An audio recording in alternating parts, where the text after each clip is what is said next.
Abra sua Bíblia em 1 Pedro, capítulo de número 4, a partir do verso 7.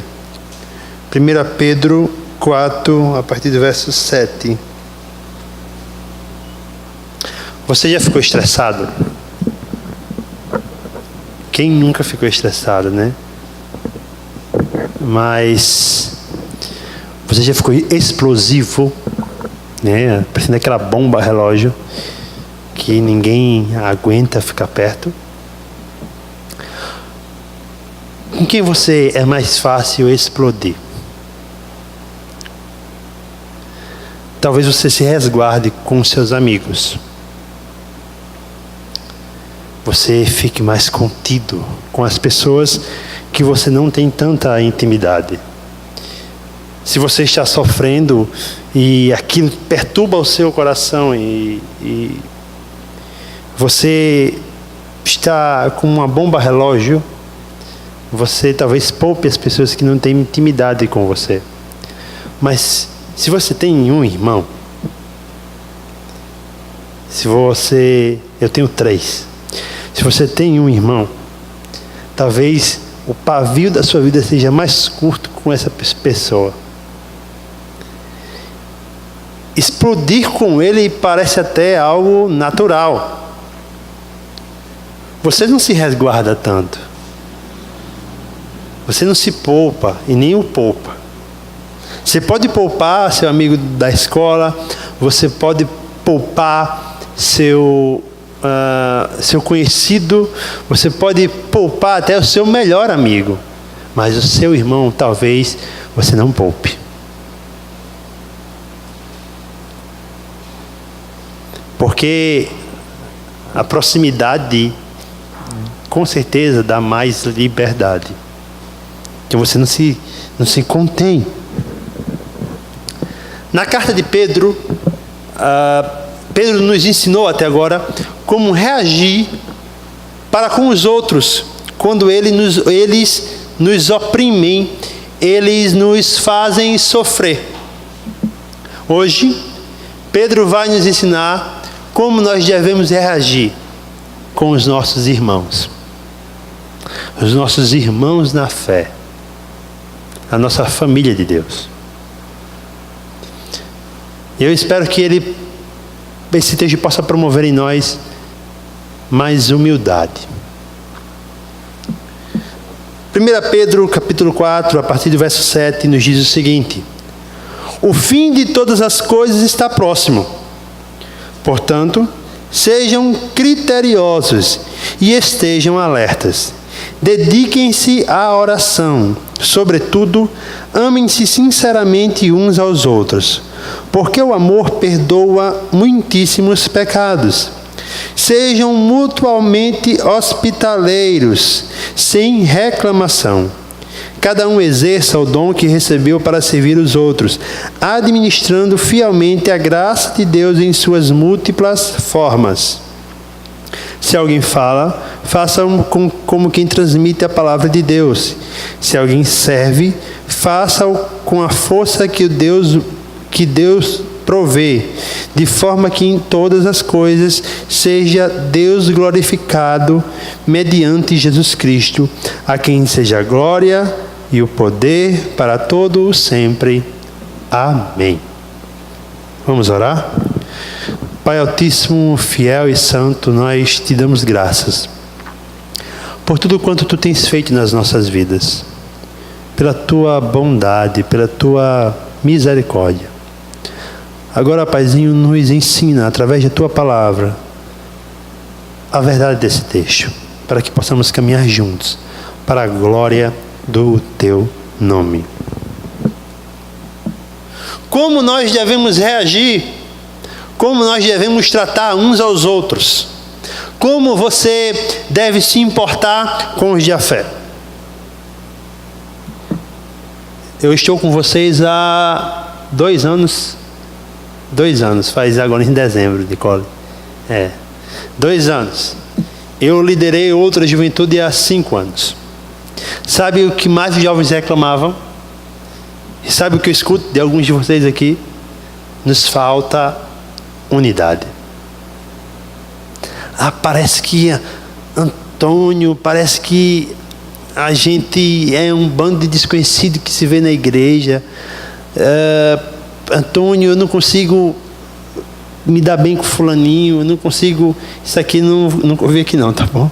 Eu não consigo falar com o Deltraninho. Eu tenho uma coisa dentro de mim, eu já expliquei o que é, o que você tem dentro de você, que não faz com que você goste da pessoa. É pecado. Eu gosto de lembrar isso para você. Esse seu senso, meninas, de não foi com a cara, tem algo estranho, tem em você. Pecado. Então, essa coisa de não ter unidade, sabe? E às vezes não é mesmo assim. Às vezes parece que o mundo é a família do crente e a igreja são os não alcançados. Em que sentido? Parece que nós temos mais familiaridade com as pessoas que não creram ainda no Evangelho, ou talvez aquelas que nunca crerão porque não foram eleitas. Mas quando chegamos na igreja, nós só conseguimos fazer 2, 3, 4 amigos. E nos resguardamos a nossa bolha de amizade, a nossa querida bolha de amizade. Ninguém toque nela. O que Pedro está dizendo? Que o amor, que o sentimento que deve reinar no nosso meio deve ser maior que a nossa bolha de amizade. Como nós devemos proceder uns para com os outros? Como você deve encarar Tiago, Mateus grande e Mateus pequeno, muito pequeno? Como você... eu estou fazendo isso porque domingo ele tirou a minha paz nos pré-adolescentes. Então hoje eu estou com o microfone e não pode falar tão alto quanto eu. Então assim... mas eu amo esse pequeno ser. Eu amo. Agora é assim, irmãos. Eu também, eu fico muito lisonjeado também. Nós temos que pensar nisso. Vamos pensar biblicamente? Não é melhor? Porque devemos amar uns aos outros. Uma razão, porque uma frase bem batida para vocês, tá bom? Jesus está voltando. Acompanhe comigo o verso 7, por favor.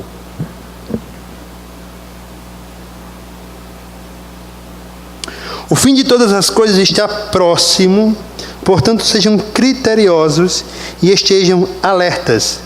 Dediquem-se à oração. O que Pedro está passando aqui? Você tem que se lembrar que essa epístola foi escrita por volta do ano 60 depois de Cristo. Faça as contas na sua cabeça que eu não vou fazer agora. Em quantos anos já se passaram? Com certeza mais de 1040 anos. Estou certo? Não estou certo. Mais de 1000, bem mais de 1000, quase 2000 anos. Mais, né? Mas é para cima. Por favor, edite essa parte da pregação. Quase 2000 anos. Melhor assim, né, Mateus? Quase 2000 anos. Se você analisa essa frase no grego, você vai notar que Pedro está falando com urgência. É como se ele dissesse: meus irmãos, Cristo está às portas. Cristo está às portas. Vocês têm que entender, e ele está dizendo para ela, que o reino está chegando. Então preparem-se, sejam criteriosos.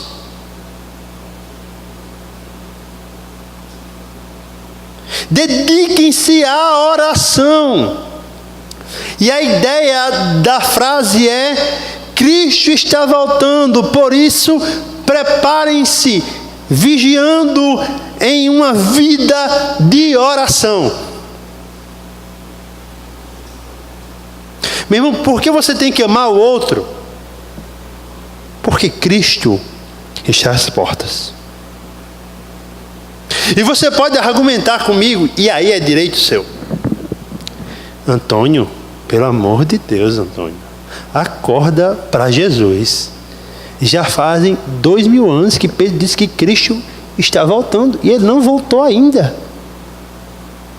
Vocês lembram da pregação de Renan algumas semanas atrás? Nosso pastor Renan, em Tiago. Se Cristo não voltou ainda, isso também é um sinal de misericórdia, porque Deus está se dispondo a salvar todos os eleitos.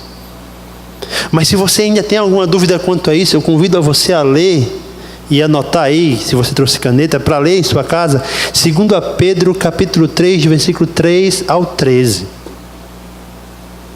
E você vai ver que o que Pedro fala é o que as pessoas falam hoje. Poxa, esse povo diz aí que Jesus vai voltar, e vive essa vida fechada, sabe? Essa vida santinha, e Jesus não volta. Você vai ver que Pedro diz exatamente que as pessoas dirão as mesmas palavras. Qual é o seu papel, cristão? Qual é o meu papel? É estar dia a dia vigilante quanto à volta de Cristo Jesus. E quando nós perdemos o sentido dessa volta, nós perdemos, como diz J.C. Ryle no seu livro, o desejo por ser santo. Para que se conservar se nós não esperamos nada? Para que se manter puro se nós não temos esperança nenhuma? Cristo está às portas, acredite. Não seja como alguns, e eu mesmo fui, procuradores de sinais da volta de Cristo, procuradores de profecias que dizem Jesus está voltando. Gente, pelo amor de Deus, se alguém profetiza hoje, eis que estou à porta, Jesus já disse isso há 2000 anos atrás praticamente. Eu estou voltando, Pedro já está dizendo isso aqui na Bíblia. Sabe aquele gravadorzinho que a gente parece que precisa ouvir quando nós podemos pegar o vinil original aqui? Por que você deve amar seu irmão? Se Cristo está voltando, Ele levará o seu povo. O que implica, meu irmão, que aquele irmão que você tem abuso, raiva, ressentimento, todo tipo de tristeza que você não suporta, ele vai estar no céu. Então eu acho interessante como Cristo vai cuidar dessa situação. De repente fazer uma ala para você, ou que vocês não cruzem o mesmo caminho, sabe, no céu, não sei. Ou sei lá, colocar você com a turma dos anjos legais e ele com outra turma de anjos legais, e vocês ficarem nessas duas turmas e não precisam se falar. É bem verdade que isso não vai acontecer, irmãos.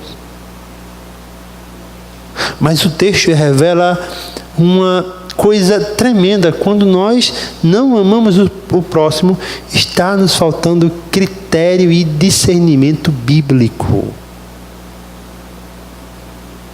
Como é que você espera a volta de alguém que resumiu toda a sua lei em 2 mandamentos? Amarás o Senhor teu Deus sobre todas as coisas e ao teu próximo como a você mesmo. Como é que você espera a volta de Cristo se você não ama o seu irmão? Se você não perdoa. E parece que quando a gente fala perdão, a gente enfia na faca no coração de alguém, né? Perdoe seu irmão, parece que um punhal bem afiado, sabe? Do tipo que eu dei ao meu pai uma vez, acreditem, eu fiz isso. Que o meu irmão foi gentilmente olhar a faca e fez, nossa, ela é bem amoladinha. E ele foi testar, passando o dedo na lâmina. O que aconteceu? Se cortou, né? Ele viu quanto a faca realmente era amolada. E parece que quando nós falamos de amor ao próximo ou de perdão ao próximo, nós enfiamos uma faca amolada como essa no coração de algumas pessoas. Como você espera a volta do rei se você não ama os súditos do reino? Como você espera a volta do rei se você é partidarista? Como você espera a volta do rei se você não perdoa? Como você espera a volta do rei se você é cheio de ego? E não é o planeta de Guardiões da Galáxia 2. Filmaço. Ame o seu irmão. Ame o seu próximo. Porque amar revela, e desculpem ser redundante, o seu caráter. Acompanhe comigo o verso 9 e o verso 10. Sejam mutuamente hospitaleiros, sem reclamação. Perdão, verso 8 e ao verso 10. Sobretudo, amem-se sinceramente uns aos outros, porque o amor perdoa muitíssimos pecados. Eu quero pedir permissão a você para explicar no verso a verso. Pedro coloca palavras, sabe, bem encaixadas como um poeta, para manter a atenção bem presente. Ele coloca acima de tudo, ou sobre tudo, amem-se uns aos outros mutualmente. Porque o amor perdoa uma multidão de pecados. Aí você pensa, poxa, então quando eu amo alguém, meus pecados estão sendo perdoados? Não, meu irmão, você está compreendendo o texto errado. Porque se amor perdoasse pecado, se o seu amor pelo próximo perdoasse os seus pecados, o sacrifício de Cristo não era necessário. Você está anulando uma coisa pela outra. O que é que Pedro está dizendo? Acima de tudo, ame o seu irmão. Tenha um verdadeiro amor cristão por ele. Sabe por quê? Quando você ama alguém, você ultrapassa as falhas daquela pessoa. Em que sentido? Você deixa as falhas abaixo do amor que você sente. Quer ver uma prova? Seu namoro, ou você que namora. Talvez você esteja apaixonado, né? E não veja os defeitos da pessoa. Não veja que ela tem um tique nervoso que fica pro lado e diz, não é nada não é nada demais não, ela só quer ter uma coceirinha aqui, tudo bem. Mas não veja de repente que seu namorado limpa o salão, né? Né, Nicole? Nicole balançou a cabeça, não, Eca. Mas você enxerga que o que você sente é tão forte, que anula as falhas do outro. A paixão não é um sentimento passageiro, né? Se você assistir aquela propaganda Serenata de Amor, você vai ver que nos homens ela dura 2 anos, nas mulheres quase 3 anos, e depois o que resta disso é amor. Mas o que é amor? O que é amar alguém? Amar alguém é ter tanto apreço por essa pessoa que você consegue amá-la apesar das falhas que ela tem. Aplicando o texto, pense em Cristo e em você. Eu já falei, todo mundo que me conhece me chama de chato, eu não sei porquê. Esse mundo é injusto comigo. Não sou chato. Mas Jesus conseguiu amar-me acima de todos os meus pecados, acima de todos os meus defeitos, acima de toda a minha chatice. Você já pensou nos pecados que você possui? do tamanho da trave que está no seu olho. Uma enorme trave. E você é incapaz de enxergá-la, mas só vê o argueiro, o cisco que está no olho do seu irmão. E por isso você não consegue amá-lo, porque ele é pecador demais. Olhe para você. Olhe para você. Se você se conhecesse, se você tivesse uma cópia, você não conseguiria amar você mesmo. Você não amaria a sua cópia, porque ela seria um porre de pessoa. Mas Cristo amou, e amou de forma perfeita. O que Pedro nos diz é: consiga amar o seu irmão, coloque isso como meta e ame verdadeiramente, porque quando você devotar amor ao outro, você também deixará as falhas dele de lado. Eu não estou dizendo a você que você não deva corrigir o seu irmão. Eu estou dizendo a você: seja misericordioso. Por que você busca tanto uma perfeição que não vai ser encontrada aqui na terra? As pessoas aqui serão imperfeitas, totalmente imperfeitas. E Cristo diz a você: ame essas pessoas, ame os irmãos na fé. Se você não consegue desenvolver amizade na igreja e coloca tudo isso na conta da igreja, é porque o problema talvez seja você. Ou eu, né? Talvez a exposição de hoje seja um pouco dolorosa, mas que ela promova a cura. Não adianta, meus irmãos, não adianta. Sinceramente, não adianta nós estarmos aqui com barreiras um para com o outro. Não adianta. Isso não é o reino de Deus. Isso é o reino dos homens. Dos homens.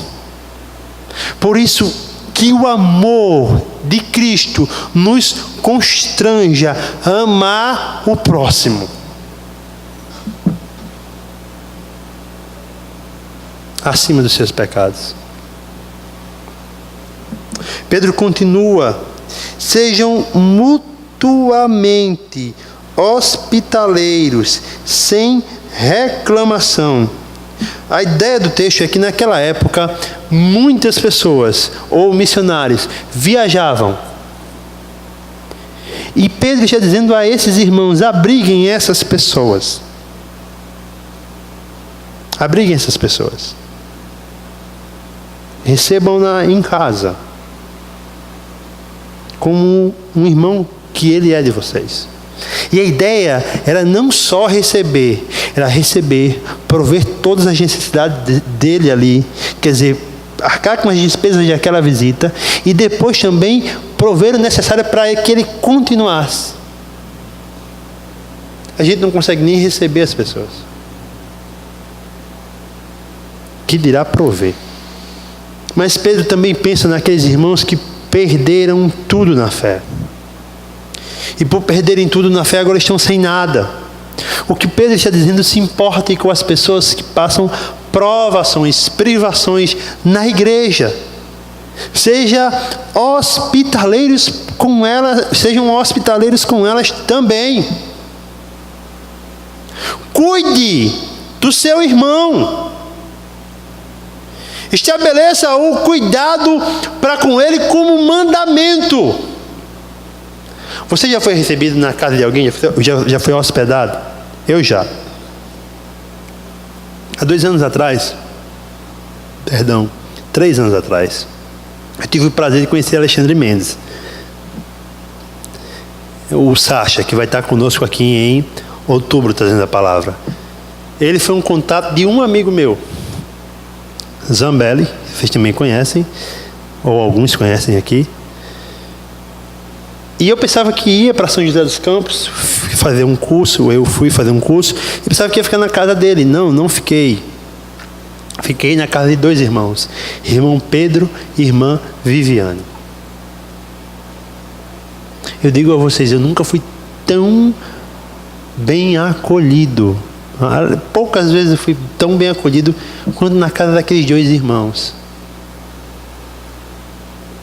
E das outras vezes que eu viajei, eu tive o prazer de desfrutar da comunhão com os irmãos, ficando nas casas. Eu geralmente ia fazer cursos ou ia para conferências. E desfrutar desse amor é significativo, porque você compreende o que é família de Deus. O que eu quero trazer agora para nós.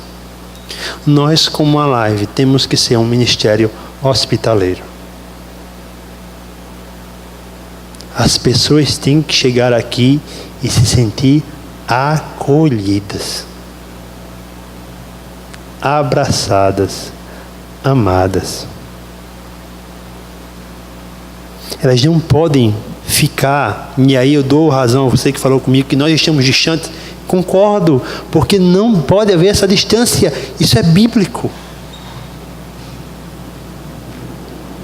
Nós temos que ser guiados por unidade, hospitalidade, a capacidade de receber as pessoas e deixá-las como em casa.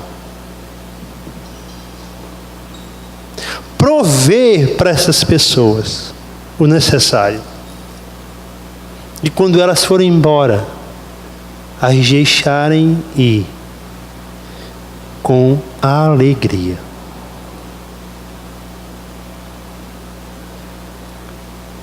Como você trata os seus irmãos aqui da Live? Será que os irmãos sentem-se acolhidos por você?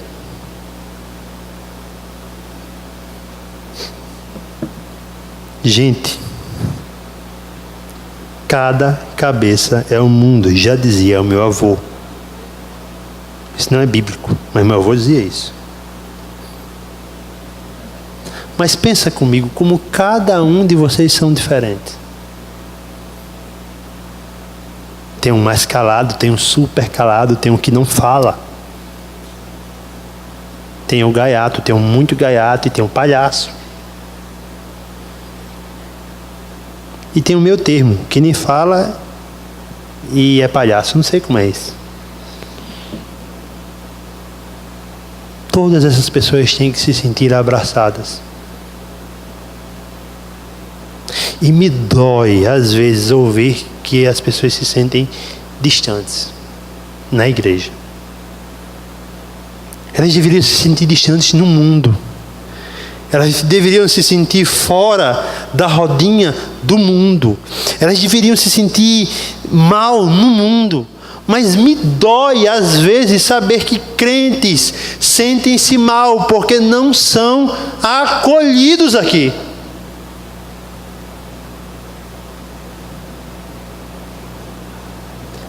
Naquele tempo, eles deviam acolher as pessoas em sua casa, até mesmo para as reuniões. Não tinha templo. Então, muitos se reuniam na casa um dos outros. Hoje nós temos um lugar, e esse lugar deve ser acolhedor, deve ser hospitaleiro. E se nós estamos fragmentados e estamos nesse ministério de adolescentes, nós também temos por obrigação que sermos hospitaleiros. Quantas pessoas já passaram por aqui e você não se importou em comunicar-se com elas? Ou quantos já estão aqui há muito tempo e você não se importou em comunicar-se com elas?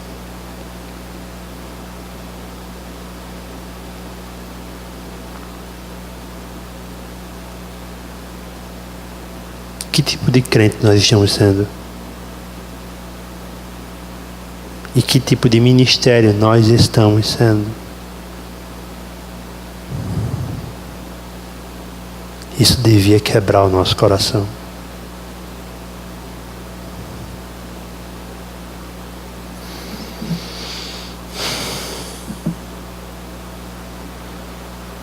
Outro aspecto desse caráter é: cada um exerça o dom que recebeu para servir aos outros, administrando fielmente a graça de Deus em suas múltiplas formas.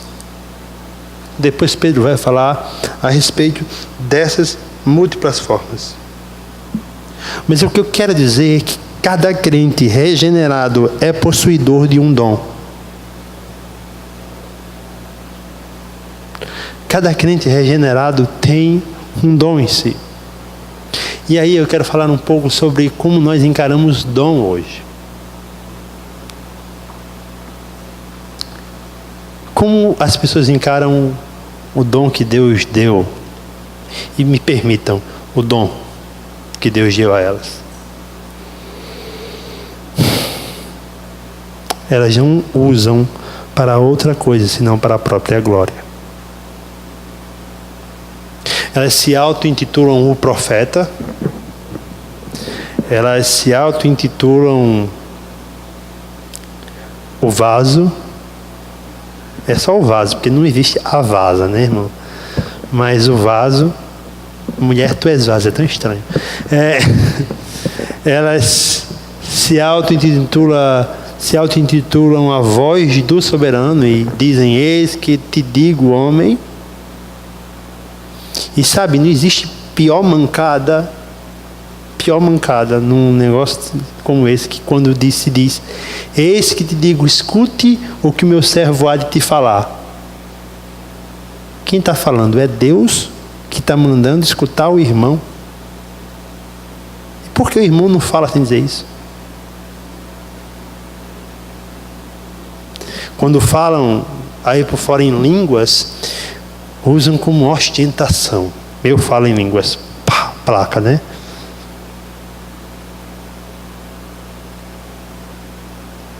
Quando são calvinistas, usam como ostentação. Sou bíblico. Sou saudável doutrinariamente. Arminiano fora. O que Pedro diz: use o que Deus deu a você como presente em benefício dos outros. A nossa igreja compreende que os dons não cessaram. Contudo, os dons não são para uso e benefício próprio. Todos os dons são para a igreja. Nenhum dom foi direcionado a um crente. Ele foi direcionado para a saúde do corpo de Cristo. Vocês estão me entendendo agora? O que Pedro está preocupado é: mantenham a saúde do corpo em diversas formas. O que Deus deu para que você trabalhasse.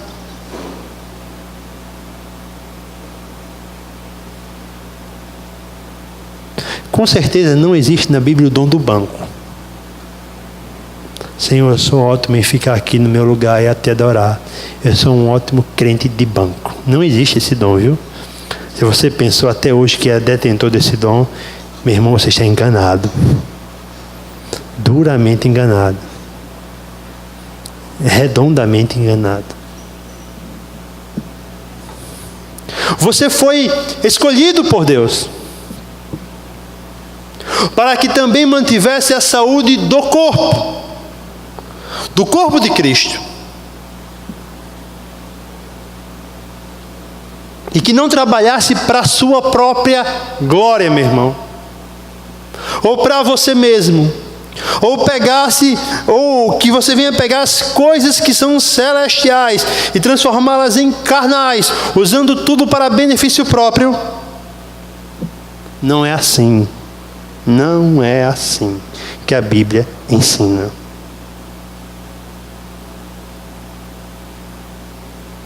O que você faz tem que ser para o corpo. Se você toca aqui atrás, se você sabe tocar violão, desculpe aí os violonistas, bateria, baixo,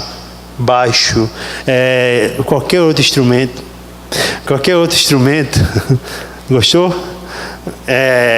Se você sabe tocar qualquer outro instrumento, sabor de mel, irmão, dica para você. Você tem que fazer isso. Vai ter virado, meu irmão. Você tem que tocar esse instrumento da melhor forma, para que os outros irmãos adorem a Deus e Ele seja glorificado.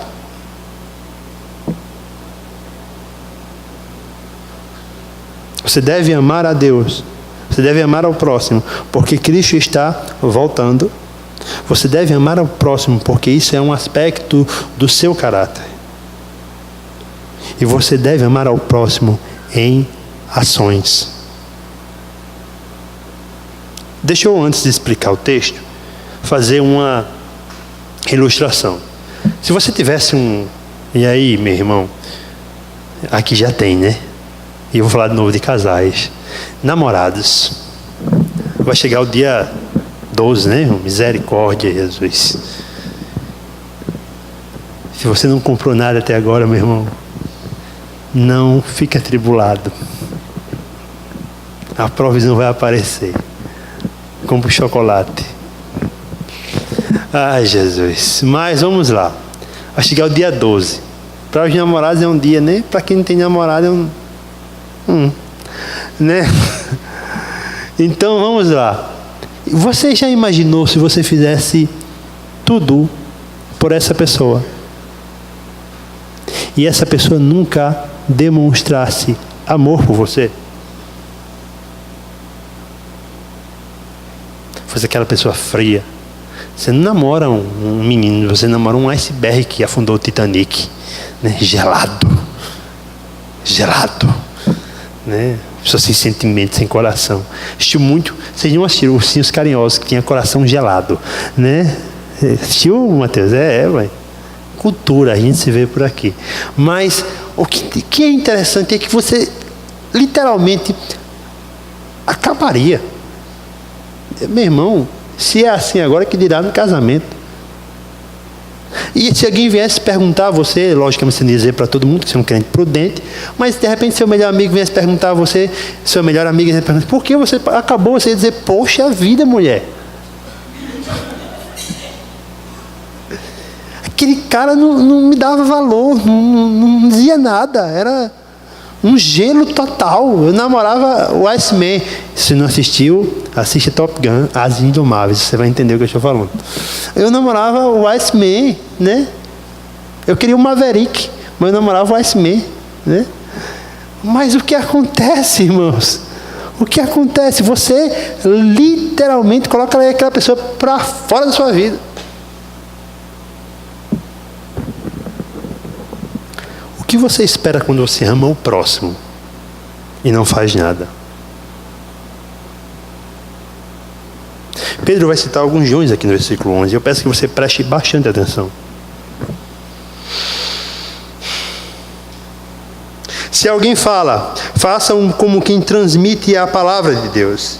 Se alguém serve, faça-o com a força que Deus provê, de forma que em todas as coisas seja Deus glorificado, mediante Jesus Cristo, a quem seja a glória e o poder para todo sempre.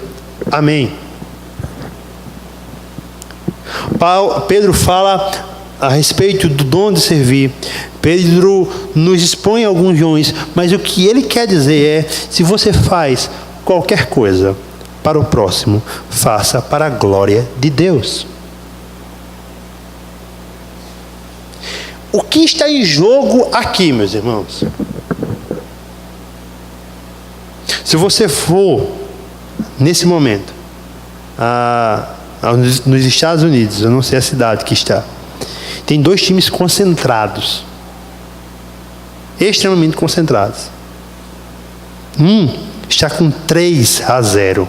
O Golden State está com 3-0 sobre os Cavaliers, né? Cavaliers. Está querendo, focado na próxima vitória que vai levar o campeonato do ano. O outro está focado em vencer a partida e conseguir mais uma vez uma vitória enigmática, estrondosa. Todos os dois estão focados num título. O que está em jogo na igreja a glória de Deus. E para isso, por vezes, nós não mantemos o foco. E servimos a Deus e ao nosso próximo de qualquer jeito, de qualquer forma, de qualquer maneira.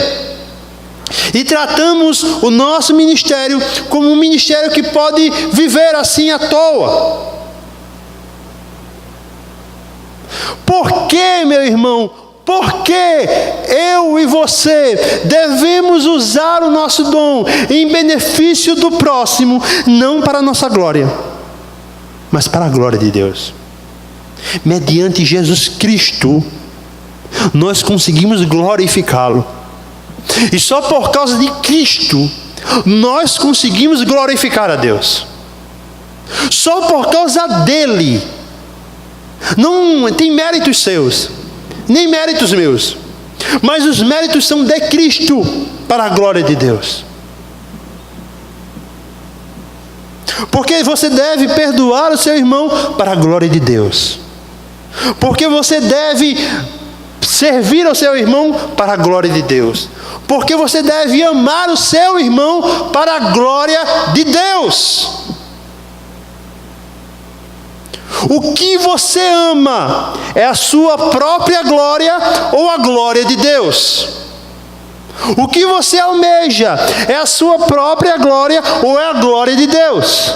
Então, se você almeja a glória de Deus, empenhe-se nela, foque nela, tenha critérios e ame o seu próximo.